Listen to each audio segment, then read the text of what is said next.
Hello दोस्तों, स्वागत है आप सभी का एक बार फिर से आपके अपने यूट्यूब चैनल से स्टडी जोन में। दोस्तों आज अपन राजस्थान पुलिस कांस्टेबल के मॉडल पेपर को सॉल्व करने जा रहे हैं। और हाँ दोस्तों, इसमें टोटल 90 क्वेश्चंस हैं, जिनमें से आपके कितने राइट होते हैं कमेंट बॉक्स में कमेंट करके ज़रूर बताना दोस्तों।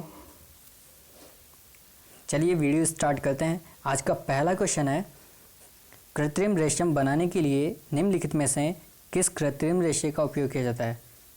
कृत्रिम रेशम बनाने के लिए किस कृत्रिम रेशे का यूज़ किया जाता है? तो ध्यान रखना, ये जो रेयॉन है इसका यूज़ कृत्रिम रेशा बनाने में किया जाता है। अगला प्रश्न है, किसी तत्व की परमाणु संख्या किससे संदर्भित की जाती है? यहाँ पर परमाणु संख्या पूछा है दोस्तों। अगर द्रव्यमान संख्या पूछता तो द्रव्यमान संख्या क्या होती है? प्रोटॉन और न्यूट्रॉनों की संख्या मिलकर द्रव्यमान संख्या होती है। जबकि यहाँ पर परमाणु संख्या पूछा है तो परमाणु संख्या होती है प्रोटॉनों की संख्या। इसका ऑप्शन नंबर ए बिल्कुल करेक्ट हो जाएगा। अगला प्रश्न है, CaCO3 की अभिक्रिया सल्फ्यूरिक एसिड से कराने पर निम्नलिखित में से कौन सी गैस निकलती है? तो CaCO3 की अभिक्रिया सल्फ्यूरिक एसिड से कराने पर CO2 बाहर निकलती है। Option number C is the correct answer. The next question is, पौधे की बीमारी साइट्रस केंकर किसके कारण होती है? ये जो पौधे में होती है साइट्रस केंकर, ये किसके कारण होती है? तो ध्यान रखना दोस्तों, ये जीवाणु के कारण होती है, बैक्टीरिया के कारण ये बीमारी होती है। इसका ऑप्शन नंबर डी बिल्कुल करेक्ट हो जाएगा। चलते हैं अगले क्वेश्चन की ओर। अगला प्रश्न है, किसी कोशिका का कौन सा कोशिकांग अपशिष्ट निपटान में मदद करता है? अपशिष्ट निपटान में, कोशिकांग के अपशिष्ट निपटान में कौन मदद करता है? तो ध्यान रखना, ये जो लाइसोसोम होता है ये कोशिकांग के अपशिष्ट निपटान में मदद करता है। और ध्यान रखना, ये जो लाइसोसोम होता है ये जब भूख लगती है किसी भी मानव को तो ये खुद को ही खा जाते हैं, मतलब कोशिकांग को ही खा जाते हैं, इसलिए इसको आत्मघाती थैली भी कहा जाता है। चलते हैं अगले क्वेश्चन की ओर। अगला प्रश्न है, निम्नलिखित में से कौन सी मानव शरीर में एक अंतःस्रावी ग्रंथि नहीं है? इनमें से कौन सी अंतःस्रावी ग्रंथि नहीं है दोस्तों? तो पीयूष ग्रंथि भी एक अंतःस्रावी ग्रंथि है, जबकि लार ग्रंथि जो होती है ये बाह्यस्रावी ग्रंथि होती है दोस्तों। थायराइड ग्रंथि भी अंतःस्रावी है और अधिक वक्र भी अंतःस्रावी ग्रंथि है। अगला प्रश्न है, यदि 4 गेंदों ABCD के कुछ द्रव्यमान समान हो, उनके आयतन का क्रम ABCD हो, तो इनमें से उच्चतम और न्यूनतम घनत्व वाली गेंद कौन सी होगी? तो आपको पता होगा दोस्तों, जो घनत्व होता है, घनत्व क्या होता है? तो ध्यान रखना, घनत्व होता है M/V, मास बटे वॉल्यूम, अर्थात द्रव्यमान बटे आयतन घनत्व होता है। इस हिसाब से इसका ऑप्शन नंबर ए बिल्कुल करेक्ट हो जाएगा। चलते हैं अगले क्वेश्चन की ओर। अगला प्रश्न है,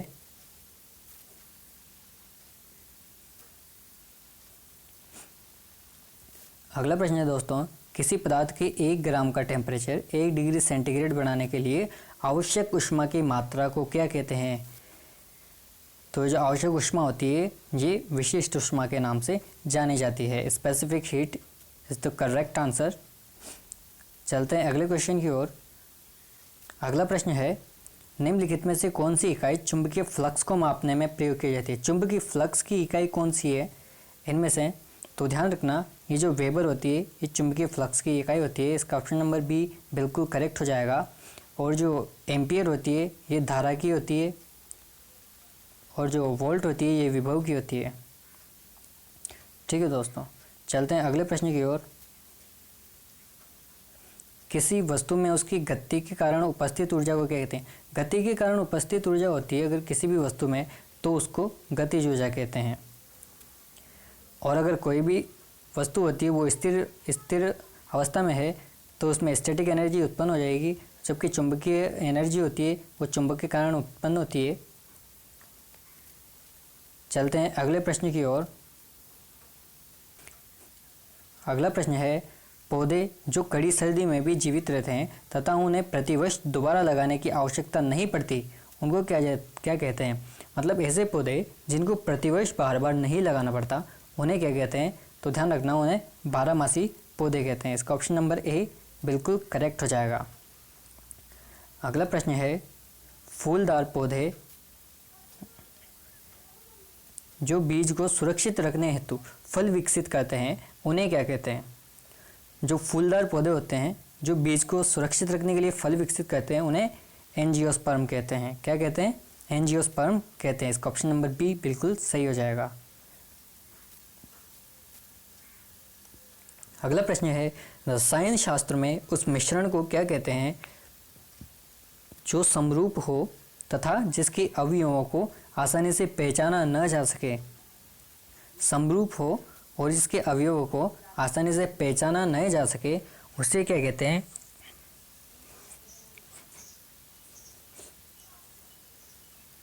ऐसे तो इसको समांगी मिश्रण कहते हैं, लेकिन यहाँ पर उसके हिसाब से समरूप ऑप्शन बिल्कुल करेक्ट हो जाएगा। Option number C is the correct answer. अगला प्रश्न चलते हैं। अगला प्रश्न है, चट्टानों से बने बौद्ध बगीचे तथा अजंता गुफाओं के चौत्य या चैत्य है दोस्तों, शासकों के संरक्षण के तहत निर्मित किए गए हैं। किन शासकों के तहत निर्मित किए गए थे जो चैत्य थे, अजंता गुफाओं के चैत्य? तो ये वक्टका शासकों के तहत निर्मित किए गए थे। इसका ऑप्शन नंबर डी बिल्कुल सही हो जाएगा। अगला प्रश्न है, बहुत इंपॉर्टेंट क्वेश्चन है दोस्तों, इसे ध्यान रखना। किस वर्ष श्रीमती मार्गरेट थैचर ब्रिटेन की सर्वप्रथम महिला प्रधानमंत्री बनी थी? यहाँ से ध्यान रखना, ब्रिटेन की प्रथम महिला प्रधानमंत्री कौन है? तो वो थी श्रीमती मार्गरेट थैचर। ठीक है, और ये किस वर्ष प्रधानमंत्री बनी थी? तो ये 1979 में प्रधानमंत्री बनी थी। चलते हैं अगले प्रश्न की ओर। अगला प्रश्न है, भारत के किस शहर को पीला शहर के नाम से जाना जाता है जो कि विश्व में हल्दी का सबसे बड़ा उत्पादक है? बहुत इंपॉर्टेंट क्वेश्चन है दोस्तों। यहाँ से क्वेश्चन वही भी बनता है कि विश्व में हल्दी का सबसे बड़ा उत्पादक कौन सा है? तो ध्यान रखना, ये जो इरोड है, इरोड एक शहर है, ये कहाँ पर है? ये तमिलनाडु में स्थित है। ठीक है दोस्तों, तो ये पीला शहर के नाम से जाना जाता है, इसे भारत का पीला शहर के नाम से जाना जाता है, और ये विश्व में हल्दी का सबसे बड़ा उत्पादक भी है। ठीक है, जबकि राजस्थान की बात पूछी जाए तो राजस्थान में जैसलमेर को येलो सिटी के नाम से जाना जाता है। अगला प्रश्न है, पृथ्वी की सतह पर बर्फ और हिम जैसे ग्लेशियर, समुद्र, झील, नदी, बर्फ, हिम एवं परमाफ्रॉस्ट को क्या कहते हैं? मतलब जो नदी, झील, ये ग्लेशियर ये होते हैं, ये सर्दी में जम जाते हैं, तो इन्हें क्या कहते हैं? तो ध्यान रखना, इन्हें कहते हैं क्रायोस्फीयर। इसे ऑप्शन नंबर ए बिल्कुल सही हो जाएगा। अगला प्रश्न है, दक्षिण फ्रांस में रिमाउलिन्स कम्यून में गार्डोन नदी के ऊपर बनाए गए 50 किलोमीटर लंबे प्राचीन रोमन कृत्रिम जल सेतु का नाम क्या है? रोमन वासियों द्वारा प्रयुक्त जलघर है ये। इसका नाम क्या है दोस्तों? तो ध्यान रखना है, इसका नाम है पोंटू गार्ड। ये कौन सी नदी पर है? ये गार्डोन नदी पर है, दक्षिण फ्रांस में गार्डोन नदी पर। तो इसका ऑप्शन नंबर डी बिल्कुल करेक्ट हो जाएगा। अगला प्रश्न है, वानखेड़े स्टेडियम कहाँ पर स्थित है? ये क्वेश्चन सभी को याद होगा दोस्तों। तो जो वानखेड़े स्टेडियम है ये मुंबई में स्थित है, मुंबई महाराष्ट्र में। ठीक है दोस्तों। अगला प्रश्न है, निम्नलिखित शब्द प्रयुक्त करने वाले खेल की पहचान करें। मतलब आपको बताना है कि किस खेल में pitcher, striker, diamond, batting, home, put, out ये वर्ड यूज़ किए जाते हैं। तो ये सब वर्ड बेसबॉल में यूज़ किए जाते हैं। किस में? बेसबॉल में यूज़ किए जाते हैं। चलते हैं अगले प्रश्न की ओर। अगला प्रश्न है, अप्रैल 2018 में आईआईटी प्रशिक्षित भारतीय मूल के ऑस्ट्रेलियाई वैज्ञानिक ने विश्व की सर्वप्रथम माइक्रो फैक्ट्री की शुरुआत की है जो इलेक्ट्रॉनिक वस्तुओं के घटकों को मूल्यवान पुनः प्रयोग युक्त वस्तुओं में परिवर्तित कर सकता है। मतलब जो इलेक्ट्रॉनिक वस्तुएं होती है उनको वापस रिसाइकल करके यूज में लाया जाता है।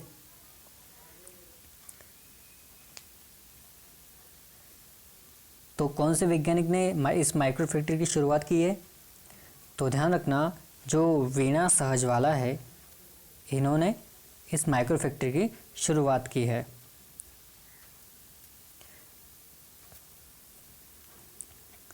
अगला प्रश्न है दोस्तों, अप्रैल 2018 में भारतीय प्रौद्योगिकी संस्थान IIT रुड़की के अनुसंधानकर्ताओं ने रोग की चिकित्सा हेतु 2 छोटी छोटी पोटेंट अणुकणिकाओं PEP1 एवं PEP2 की पहचान की।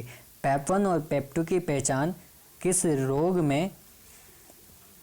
रोग के अंतर्गत होती है दोस्तों? ये इनकी पहचान की है, तो ध्यान रखना, इनकी पहचान की है चिकनगुनिया में। इसका ऑप्शन नंबर डी बिल्कुल करेक्ट हो जाएगा। अगला प्रश्न है, नासा द्वारा 31 जुलाई 2018 के मानवता का प्रथम mission Parker solar probe PSP की शुरुआत की जाएगी। तो ये जो पार्कर सोलर प्रोब है, ये किसके लिए छोड़ा गया है दोस्तों? तो ध्यान रखना, ये सूर्य के लिए छोड़ा गया है, मतलब सूर्य की कंडीशन को जांचने के लिए छोड़ा गया है दोस्तों। अगला प्रश्न है, अप्रैल 2018 में प्रधानमंत्री नरेंद्र मोदी ने आयुष्मान भारत योजना, बहुत इंपॉर्टेंट क्वेश्चन है दोस्तों, ये जो आयुष्मान भारत योजना है,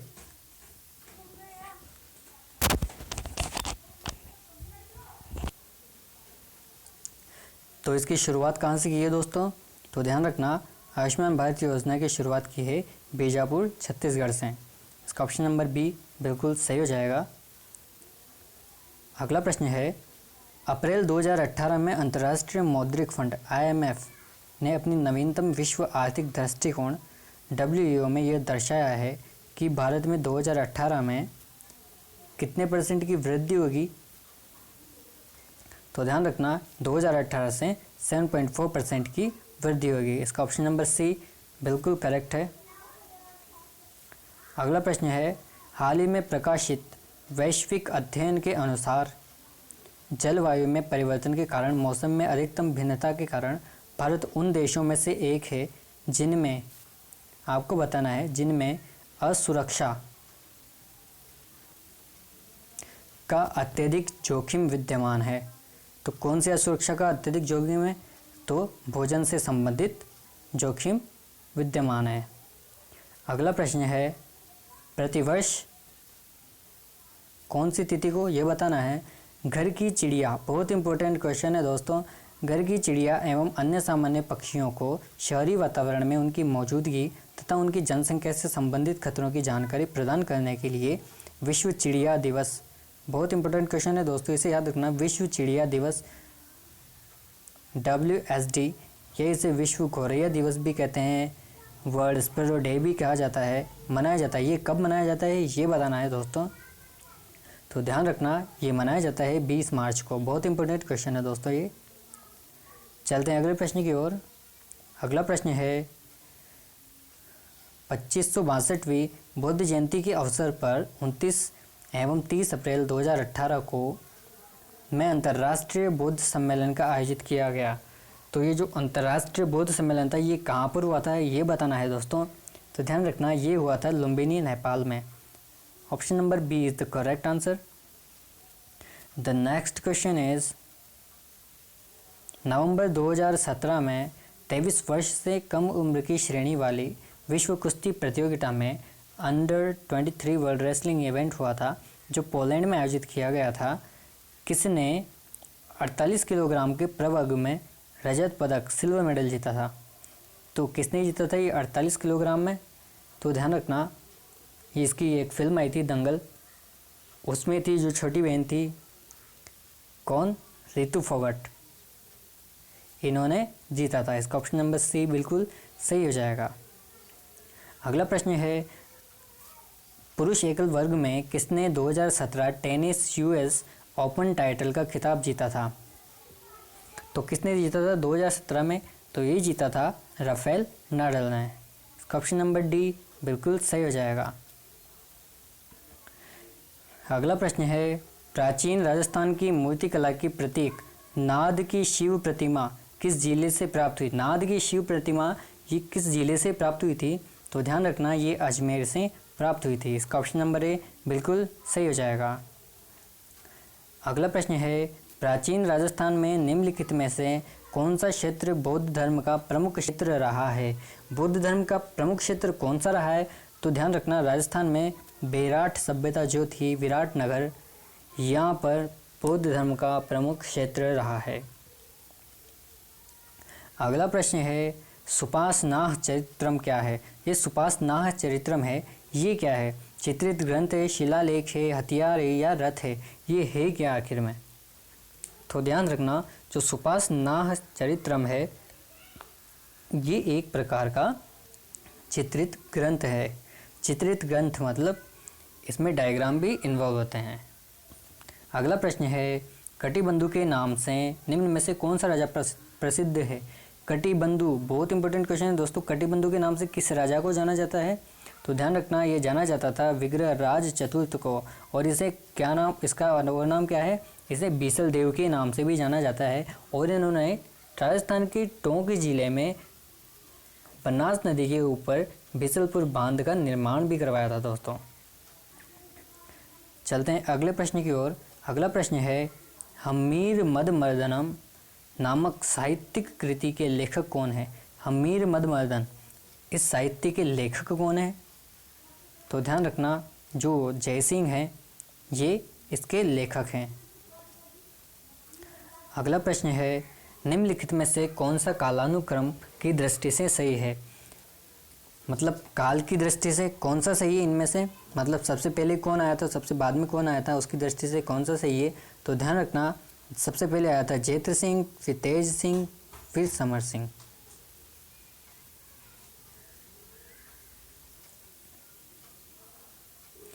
अगला प्रश्न है, मेवाड़ के किस शासक के समय जावर में चांदी की खान से खनन प्राप्त हुआ? जावर कहाँ पर है दोस्तों? तो ये उदयपुर शहर, उदयपुर जिले में स्थित है। और यहाँ से कब खनन प्राप्त हुआ था? तो यहाँ से लक्ष्य सिंह लाखा के समय पर खनन हुआ था। चलते हैं अगले प्रश्न की ओर। निम्न में से कौन सा ग्रंथ कुंभा द्वारा रचित नहीं है? कुंभा द्वारा रचित नहीं है वो ग्रंथ पूछा है दोस्तों। तो कुंभा ने संगीत राज भी लिखा था, संगीत मीमांसा भी लिखा था, संगीत स्वप्न ये नहीं लिखा था दोस्तों। सूड प्रबंध भी राणा कुंभा के द्वारा लिखा गया था। तो ध्यान रखना संगीत स्वप्न ये नहीं लिखा गया था। चलते हैं अगले प्रश्न की ओर। अगला प्रश्न है, निम्नलिखित में से किस शासक का संबंध वागड़ से नहीं था? वागड़ से संबंध नहीं था। वागड़ क्षेत्र राजस्थान का कौन सा क्षेत्र कहलाता है? तो बांसवाड़ा और डूंगरपुर का जो क्षेत्र है नीचे वाला इलाका ये वागड़ क्षेत्र के नाम से जाना जाता है। और ध्यान रखना इनमें से जो कानड़ देव थे ये वागड़ क्षेत्र के नहीं थे। इसके ऑप्शन नंबर डी बिल्कुल सही हो जाएगा। अगला प्रश्न है, खानवा का प्रसिद्ध युद्ध किस वर्ष लड़ा गया था? बहुत इंपॉर्टेंट क्वेश्चन है दोस्तों। खानवा का प्रसिद्ध युद्ध कब लड़ा गया था ये बताना था दोस्तों। तो खानवा का युद्ध कब लड़ा गया था?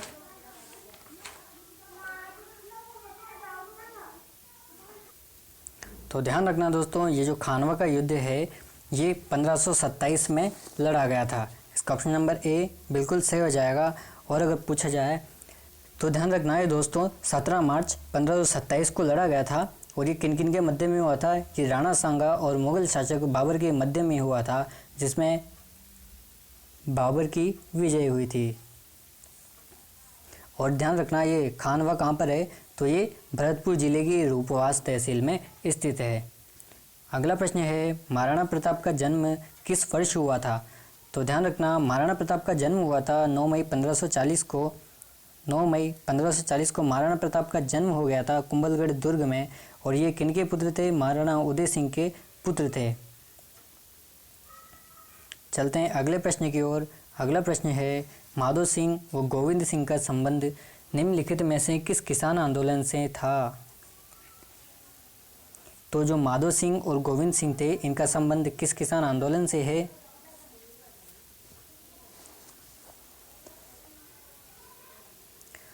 तो इनका अलवर किसान आंदोलन से संबंधित है।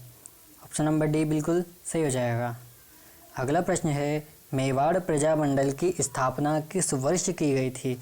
तो मेवाड़ प्रजामंडल की स्थापना की गई थी 1968 में, और मेवाड़ प्रजामंडल के अध्यक्ष कौन है? तो वो थे बलवंत राय मेहता। अगला प्रश्न है, चुन्नीलाल व अमृतलाल पायक का संबंध किस प्रजामंडल से मुख्यतः जुड़ा रहा है? तो कौन सी प्रजामंडल थी? वो थी प्रतापगढ़ प्रजामंडल आंदोलन। चलते हैं अगले प्रश्न की ओर। अगला प्रश्न है, मत्स्य संघ का उद्घाटन कब हुआ था? मत्स्य संघ का उद्घाटन कब हुआ था? तो ये हुआ था 18 मार्च 1948 को। और मत्स्य संघ में कौन कौन से जिले आते हैं? तो ध्यान रखना, जो पूर्वोत्तर जिले हैं, कौन कौन से पूर्वोत्तर जिले हैं वो इसके अंतर्गत आते हैं। अलवर, भरतपुर, धौलपुर और करौली मत्स्य संघ के अंतर्गत आते हैं। अगला प्रश्न है, लाठी सीरीज क्या है? तो लाठी सीरीज क्या है? लाठी सीरीज एक प्रकार की भूमिगत जल पट्टी है जो जैसलमेर में होती है। अगला प्रश्न है, अरावली पर्वत के संबंध में गलत तथ्य की पहचान करें। गलत तथ्य कौन सा है इनमें से, उसकी पहचान करनी है। तो ध्यान रखना, यह विश्व की प्राचीनतम पर्वतों में से भी एक है, ये भी बिल्कुल सही हो जाएगा। इसकी कुल लंबाई 820 किलोमीटर है, ये गलत हो जाएगा दोस्तों। इसका अधिकांश विस्तार राजस्थान में है, ये भी सही है। इसकी सबसे ऊंची चोटी भी गुरु शिखर है, जिसकी ऊंचाई कितनी है? 1722 मीटर इसकी ऊंचाई है। और इसकी कुल लंबाई 820 किलोमीटर नहीं है दोस्तों, इसकी ऊंचाई है 692 किलोमीटर। इसकी कुल लंबाई पूछ रहा है, इसकी कुल लंबाई है 692 किलोमीटर। अगला प्रश्न है, निम्नलिखित में से कौन सी विशेषता थार के मरुस्थल से संबंधित नहीं है? थार के मरुस्थल से कौन से संबंधित नहीं है? तो यहाँ अशुष्क एवं अर्धशुष्क जलवायु है, ये भी सही है। यहाँ रेतीली मिट्टी पाई जाती है, ये भी सही है। यहाँ सदाबहार वन पाए जाते हैं, ये बिल्कुल गलत है दोस्तों। यहाँ बालू के स्तूप पाए जाते हैं, ये भी सही है। तो इसका नंबर सी गलत हो, ऑप्शन नंबर सी बिल्कुल सही हो जाएगा। अगला प्रश्न है, राजस्थान का कौन सा भौगोलिक अंचल मालवा के पठार का विस्तार है? मालवा के पठार का विस्तार कौन सा है? तो वो है हाड़ौती का पठार। अगला प्रश्न है, सन 1730 में राजस्थान के जोधपुर जिले में खेजड़ली आंदोलन हुआ था, ये किसके लिए हुआ था? तो खेजड़ली आंदोलन हुआ था, ये वन संरक्षण के लिए हुआ था। और हाँ दोस्तों, ये भी ध्यान रखना, ये जो खेजड़ली आंदोलन है ये वन संरक्षण के लिए हुआ था। और जोधपुर में इसका मेला लगता है, जो विश्व में एकमात्र वन संरक्षण का मेला है। चलते हैं अगले प्रश्न की ओर। अगला प्रश्न है, शीत ऋतु में पश्चिमी राजस्थान में अत्यधिक ठंड पड़ने का कारण है? तो जो पश्चिमी राजस्थान है वहाँ पर रेतीला धरातल होता है, ये इसका मुख्य कारण है, ये सभी को पता होगा दोस्तों। अगला प्रश्न है, निम्नलिखित में से कौन सा कार्य वन्य जीव एवं जैव विविधता संरक्षण में बाधक है? तो जो वनोन्मूलन है, ये इसका ऑप्शन नंबर ए बिल्कुल सही हो जाएगा। अगला प्रश्न है, राजस्थान के राज्य पक्षी का दर्जा किसे दिया गया है? राज्य पक्षी कौन है राजस्थान का दोस्तों? ये सभी को पता होना चाहिए दोस्तों। तो जो गोडावण है, इसे राज्य पक्षी का दर्जा दिया गया है। अगला प्रश्न है, राजस्थान में डेयरी विकास हेतु राजस्थान सहकारी डेयरी संघ RCDF की स्थापना कब की गई है? तो RCDF की स्थापना कब की गई थी? तो ध्यान रखना, ये 1970 में की गई थी। अगला प्रश्न है, राजस्थान के निम्न कृषि तथ्यों पर विचार कर गलत तथ्य की पहचान करिए। गलत तथ्य कौन सा है इनमें से? कपास का सर्वाधिक उत्पादन गंगानगर और हनुमानगढ़ में होता है, ये बिल्कुल सही है। बाजरा के उत्पादन में राजस्थान का देश में प्रथम स्थान है, ये भी बिल्कुल सही है। परंपरागत रूप से राज्य में गेहूं खरीफ की फसल, नई जो गेहूं है ये रबी की फसल है दोस्तों, इसे ध्यान रखना दोस्तों, ये रबी की फसल होती है। राज्य में कृषि मानसून पर निर्भर होती है, इसका ऑप्शन नंबर सी बिल्कुल करेक्ट हो जाएगा। अगला प्रश्न है, नागौर जिले में स्थित घोटन जो है ये किसके लिए प्रसिद्ध है, किस उद्योग के लिए जाना जाता है जो घोटन है? तो ध्यान रखना ये जो घोटन है ये सीमेंट उद्योग के लिए जाना जाता है। अगला प्रश्न है, निम्नलिखित में से पश्चिमी राजस्थान में सिंचाई हेतु किस नहर परियोजना का विकास किया जाता है? तो पश्चिमी राजस्थान में सिंचाई हेतु ध्यान रखना कौन सी नहर का यूज़ किया जाता है? तो इंदिरा गांधी नहर का यूज़ किया जाता है।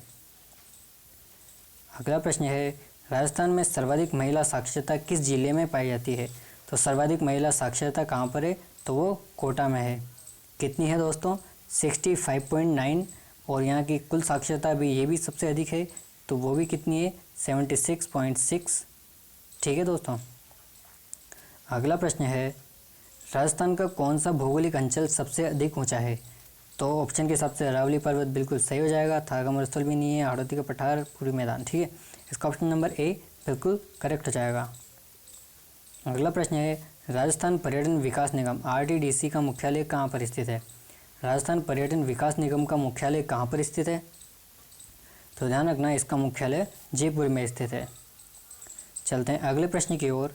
अगला प्रश्न है, स्थिर कीमतों 2011-12 पर वर्ष 2017-18 में राजस्थान का शुद्ध राज्य घरेलू उत्पाद स्टेट GDP कितना है?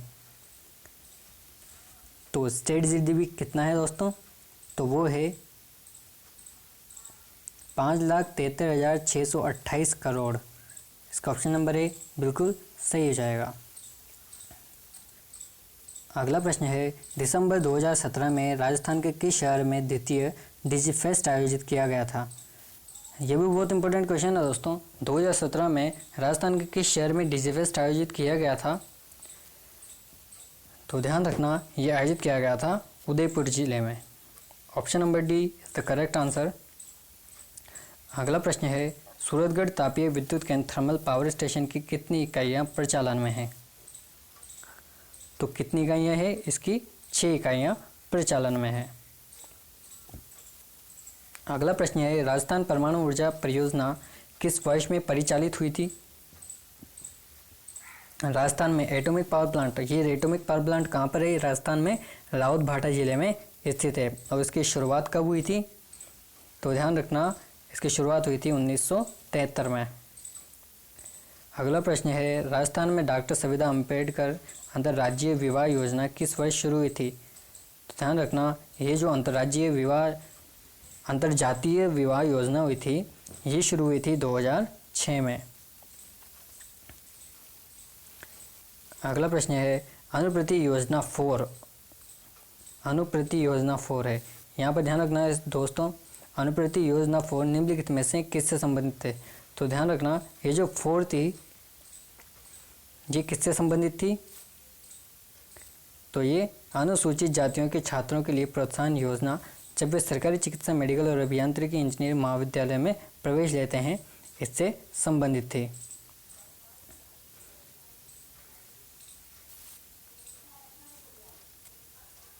अगला प्रश्न है, 9वीं से 12वीं कक्षाओं छात्राओं को आपकी बेटी योजना के अंतर्गत प्रदान की जाने वाली आर्थिक सहायता कितनी है? तो आपकी बेटी योजना के अंतर्गत कितनी सहायता प्रदान की जाती है? तो इनको की जाती है प्रति छात्रा 1500 रुपये प्रति वर्ष। अगला प्रश्न है, निम्नलिखित में से वह कौन सी एजेंसी है जिसके साथ राजस्थान राज्य सहकारी बैंक द्वारा सहकार जीवन बीमा योजना के अंतर्गत बीमे के लिए समझौता किया गया है? तो ध्यान रखना ये कौन सी योजना है? कौन सा बैंक है दोस्तों? वो है SBI लाइफ इंश्योरेंस बैंक।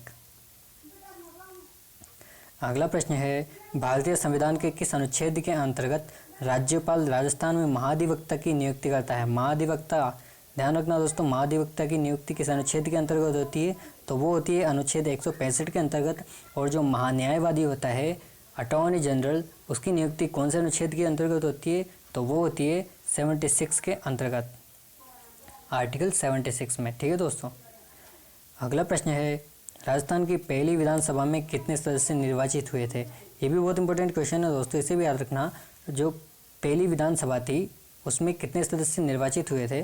तो उसमें 160 सदस्य निर्वाचित हुए थे और वर्तमान समय में राजस्थान की विधानसभा में 200 सदस्य हैं।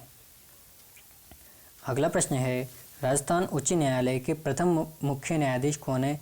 ये भी इम्पोर्टेंट क्वेश्चन है दोस्तों, इसे भी याद रखना। तो कौन है प्रथम मुख्य न्यायाधीश? तो वो थे के वर्मा, कमलकांत वर्मा। इसका ऑप्शन नंबर ए बिल्कुल सही हो जाएगा।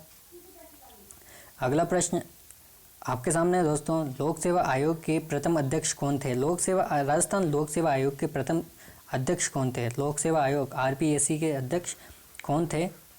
तो वो थे SK घोष। इसका ऑप्शन नंबर ए बिल्कुल सही हो जाएगा। अगला प्रश्न है, मानवाधिकार संरक्षण अधिनियम 1993 के किस अनुच्छेद के अंतर्गत राजस्थान राज्य मानवाधिकार आयोग को वित्तीय स्वायत्तता प्राप्त है? तो ये किस अनुच्छेद के अंतर्गत है? तो ध्यान रखना, ये अनुच्छेद 33 के अंतर्गत है। अगला प्रश्न है, राजस्थान के पहले लोकायुक्त कौन थे? इंपॉर्टेंट क्वेश्चन है दोस्तों। राजस्थान के पहले लोकायुक्त कौन थे? तो वो थे ID दुआ। इसका ऑप्शन नंबर डी बिल्कुल करेक्ट हो जाएगा। अगला प्रश्न है, भारतीय संविधान के किस अनुच्छेद के अंतर्गत राजस्थान राज्य चुनाव आयोग की स्थापना होती है? तो राजस्थान राज्य चुनाव आयोग की स्थापना किसके अंतर्गत होती है? अनुच्छेद 243 के अंतर्गत। इसका ऑप्शन नंबर बी बिल्कुल करेक्ट हो जाएगा। अगला प्रश्न है, ईगल की पहाड़ी पर निम्नलिखित में से कौन सा किला स्थित है? तो ध्यान रखना, इस ईगल की पहाड़ी पर जयगढ़ का किला स्थित है। अगला प्रश्न है, निम्नलिखित सूची किलों की तथा सूची 2 मंदिर किलों के अंतर्गत स्थित दरगाह के साथ मिलान करें। मतलब आपको मिलाना है इन दोनों में से कि कौन सा किला है उसके अंतर्गत किसकी दरगाह स्थित है। ठीक है दोस्तों, यह किसका मंदिर स्थित है।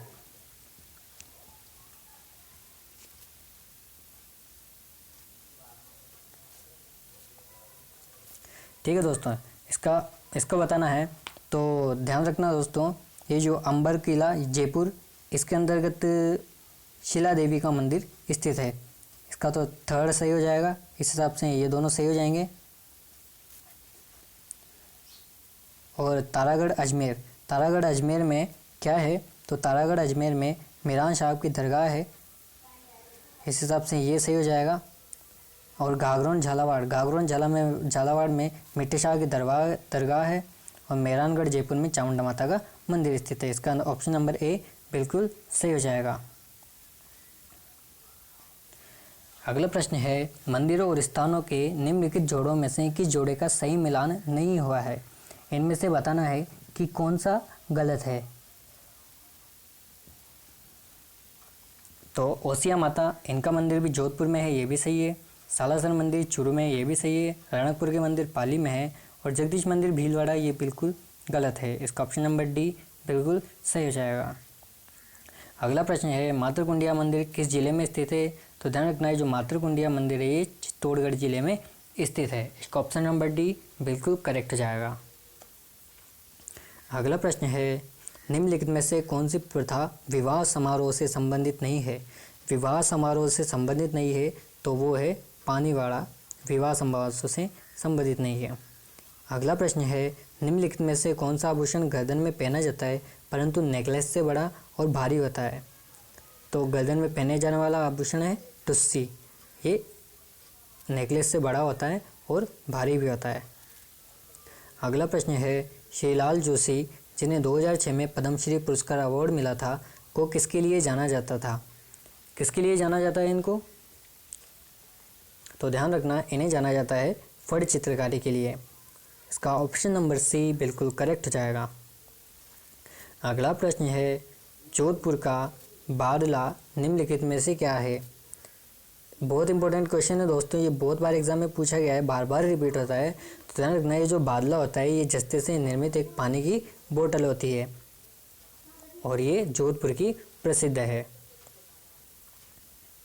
अगला प्रश्न है कि समाज सुधारक ने अपने शिष्यों को 29 नियमों का पालन करने हेतु पर जोर दिया था, तो वो कौन थे? तो वो थे जाम्बोजी, इसका ऑप्शन नंबर बी बिल्कुल सही हो जाएगा। अगला प्रश्न है नृत्यों और उनसे संबंधित स्थानों का मिलान करना है दोस्तों। नृत्यों उनसे संबंधित स्थानों का मिलान करना है तो ध्यान रखना, ये जो ढोल नृत्य ये कहाँ पर होता है? ये ढोल नृत्य होता है जालोर ज़िले में, ठीक है। और बम नृत्य कहाँ का प्रसिद्ध है? बम नृत्य बम भरतपुर का प्रसिद्ध है, अलवर भरतपुर का। और राय नृत्य है ये डूंगरपुर बांसवाड़ा। इस हिसाब से ऑप्शन नंबर बी बिल्कुल सही हो जाएगा। अगला प्रश्न है मृत्यु उत्सव के लिए राजस्थान में निम्न में से कौन सा एक नाम है? तो जो मौसर होता है, मौसर या औसर भी बोलते हैं इसको, ये मृत्यु भोज होता है। अगला प्रश्न है आपको साहित्यिक कार्य और लेखक दिए गए हैं, उनसे मिलान करना है दोस्तों।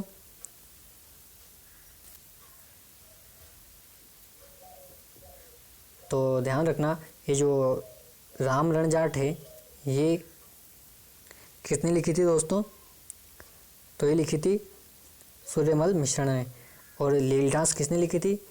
लील डांस लिखी थी कन्हैया लाल सेठिया ने। और पग फेरो है मणि मधुकर की। तो इस हिसाब से ऑप्शन नंबर डी इसका सही आंसर हो जाएगा। अगला प्रश्न है निम्नलिखित लेखकों में किसकी कहानी पर आधारित फिल्म पहेली का निर्माण अमोल पालेकर द्वारा किया गया है? तो ये किन की कहानी थी दोस्तों? पहेली। तो ध्यान रखना, ये थी विजयदान देथा की कहानी। इसका ऑप्शन नंबर बी बिल्कुल करेक्ट हो जाएगा। अगला प्रश्न है राजस्थान के गांव कच्ची बाली और मंडावर किसके लिए प्रसिद्ध है? मंडावर किसके लिए प्रसिद्ध है दोस्तों? तो ध्यान रखना, ये शराबबंदी के लिए प्रसिद्ध है। और आज का अंतिम प्रश्न, व्यक्तियों की सूची दे रखी है और उनकी उपलब्धियां दे रखी है, तो आपको इसका सही आंसर बताना है दोस्तों। इसका सही आंसर आपको कमेंट बॉक्स में कमेंट करके बताना है दोस्तों। और हाँ दोस्तों, अगर वीडियो पसंद आए हो तो वीडियो को लाइक करें, चैनल सब्सक्राइब करें। और अगर आपको और भी मॉडल पेपर चाहिए हो तो वीडियो के डिस्क्रिप्शन में उनके लिंक दिए गए हैं, आप उन्हें भी वहाँ से देख सकते हैं। बाकी सभी को ऑल द बेस्ट।